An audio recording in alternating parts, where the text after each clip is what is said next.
This is London's biggest conversation with Julia Hartley-Brewer. Good afternoon to you. I'm Julia Hartley-Brewer. This is LBC 97.3, London's biggest conversation. I want to talk to you now about the Big Fat Quiz of the Year. It's a show that's on every single year at Channel 4. It's around the Christmas, New Year period, and it's basically, well, it says what it does on the tin. Well, it does what it says on the tin. It's a big fat quiz about the year, and it was about the year of 2012, and it has the usual characters. It's always hosted by Jimmy Carr. Jonathan Ross is a regular on there. This time round, there was comedians Jack Whitehall and James Corden as well, and various others. And basically, it's Channel 4. It's on at 9 o'clock. It's post-Watershed. It's got a certain array of, should we say, wacky, fairly lewd comedians. You know exactly what you're going to get. However, their programme has, which is, by the way, being repeated tonight by Channel 4, has prompted some 240 complaints to Ofcom and to Channel 4, and something of a campaign against it by the Daily Mail, which has got its Bridget Jones-style large knickers in a very, very big twist. It's the headlines are the likes of, why did Channel 4 show obscene quiz? Channel 4 was under increased pressure last night, this is on the 1st of January, to explain why it broadcast a quiz featuring obscene jokes about the Queen just minutes after the 9 p.m. Watershed. Keeps talking about the host, Jimmy Carr, being controversial. Talks about the countless vile sexual jokes told by Jack Whitehall and James Corden. Puerile remarks about the Queen, the Duke of Edinburgh, Barack Obama, Usain Bolt and Susan Boyle. Channel 4 has repeatedly refused to comment. Ofcom, though, have admitted, yes, they have had 140 complaints. They're the television watchdog. And Channel 4 say they've received another 100. A comment, an editorial in the Daily Mail today, it carries on every single day. It says, although it was an extreme example, the Big Fat Quiz of 2012 was far from unusual among programmes billed as light entertainment in the way it revelled in smut and cruel humiliation. Indeed, a familiar few millionaire comics do the rounds of each other's shows, vying with fellow members of their clique to make the most disgusting comments they think they can get away from. What does it say about young people that they lionise the likes of Jonathan Ross, who encourages them to think that it's funny to speculate lasciviously on air about the taste of a racehorse's semen? I'll leave it at that. I'm not going to tell you all the things they said. It was post-Watershed for a reason. 3:06. We're not post-Watershed. I will say, though, I watched it. Mostly found it quite funny, although not as funny as other years. Thought it was a little bit lacking in taste. Even if I was offended by it, it would never have occurred to me, ever, to have written a letter of complaint or an email or a phone call. I want to hear from you. Have you ever watched a TV show or heard a radio show, maybe this one, I don't know, read something in a newspaper, a magazine, seen it on a billboard, whatever, where you have called in, written or emailed or made in some way a complaint? And what happened? 0845 6060 973 is the number to call. That's 0845 6060 973. It's probably the right number to call if you want to make a complaint about my show. But I want to know, what offends you on the TV, on the radio? What shows do you watch that you see you're offended by? You go a bit Mary Whitehouse about. What are you offended by? And have you ever actually complained about them? Maybe it was a Jonathan Ross, Russell Brand phone call about Andrew Sachs. Maybe something else. What have you ever complained about? 0845 6060 973 is the number to call. Just a few minutes, we'll be speaking to Conor Burns. He's the Conservative MP for Bournemouth West. He's among those who has attacked and criticised Channel 4 for showing this so-called obscene quiz. We'll talk to him in just a couple of moments. First, though, let's talk to Martin Campbell. He's the former Chief Adviser at Ofcom and Chairman of the Broadcast Journalism Training Council. Martin Campbell, thanks so much for joining us. Hi, Julia. How are you? Very well indeed. Well, I mean, I'm trying to untwist my knickers after sort of complaining, I suppose, about people complaining.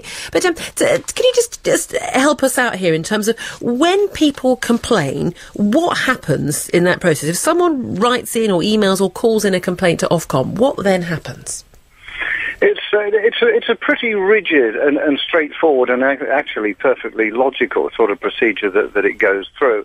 It goes through a team of people who look to see if it, in legal terms, if there's some sort of prima facie case. In other words, if it does fall within Ofcom's remit to look at this, and then it's passed to more specialist people in teams there who will then, if they think it's worth getting hold of a film of what happened or a broadcast of what happened if it's radio, to have a look, have a listen, and then decide.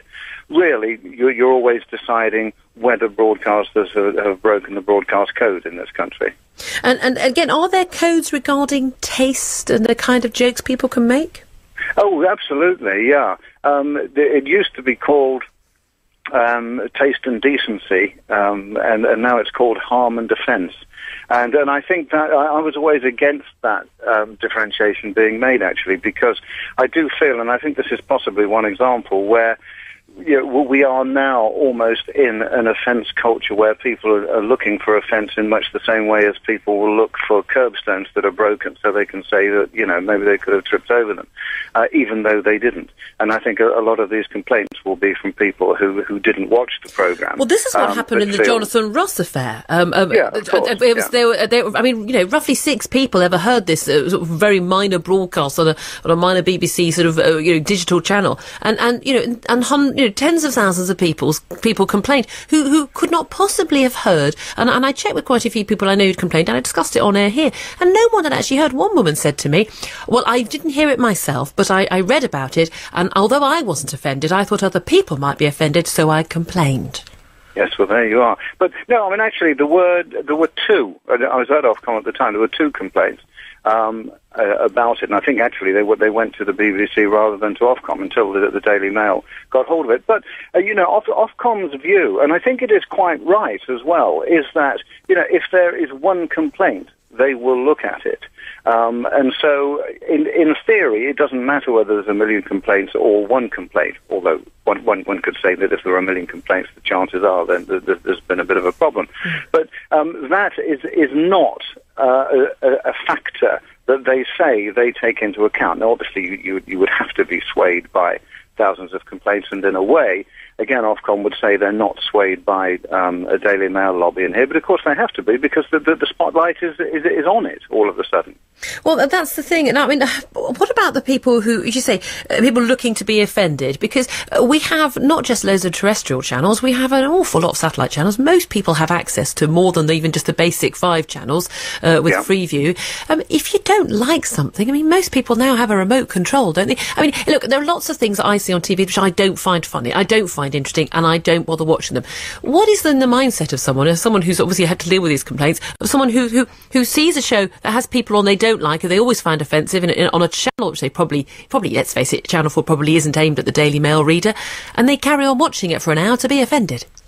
Well, yeah, I think you're not quite right there. I mean, Channel 4 although it's commercially funded, it's publicly owned, it is a public service. But, I don't think it's entirely wrong to suggest that people who haven't seen things or heard things shouldn't complain about them, because I think at the heart of this is very much the question of the watershed on television for, a public service channel, which Channel 4 is. And I think Ofcom have always found it very difficult, and anyone would have found it difficult, to reconcile juggling regulation and allowing people to watch this sort of stuff. And so the way that they do it is to create the watershed. Now, they've always said in the past that the watershed at 9 o'clock shouldn't be a waterfall. It shouldn't mean that, 1 minute to 9, you're very careful, 1 minute past 9, anything goes. But unfortunately, this is very much how the broadcasters have taken it. And I think in the past, it could be argued that Ofcom haven't been tough enough with the broadcasters. So sort of hearing the F word sort of 3 minutes after 9 o'clock would be an issue. Martin Campbell, have to leave it there. Former Ofcom Chief Adviser, thank you so much for joining us. Let's talk now to Conor Burns, Conservative MP for Bournemouth West, who is one of the people who has complained about this show. Conor, can I ask you, did you watch the show? I did, actually. I watched it accidentally. I was staying with a cousin in Northern Ireland, and I was in the living room with her children, who were aged 10, 14 and a half, and 16. Mm-hmm. And let's just address this point about the watershed. The watershed is normally addressed for sort of night. This is a holiday period where kids are up a lot later. So there was going to be a younger audience watching that who would not be protected by the normal but that's an issue of parenting, not an issue that the broadcasters have to take into account. Well, it's an issue, that people are up later in holiday periods. They don't go to bed at 9 o'clock. Connor, I'm a mother, and I decide what my child watches on television, not Channel 4. Well, Julia, knowing you well, I'm sure you're an excellent mother, and I'm sure your children are filtered appropriately in what they watch, but a lot of kids aren't. And, it's not the fault of those who accidentally watched this. This was a bunch of foul-mouthed comedians, and I won't repeat some of the things they said, but, speculating about the Duke of Edinburgh conducting a sexual act on the Queen. Is that funny? I suppose it depends how it's said, Sitting there, sculling red wine and making offensive remarks about members of the royal family, I don't think most people think is particularly funny. I mean, Jonathan Ross, he was sacked from the BBC after asking the Prime Minister if he pleasured himself by thinking about Lady Thatcher. These are foul-mouthed people. And I think the biggest crime of the programme was actually, it mostly wasn't funny.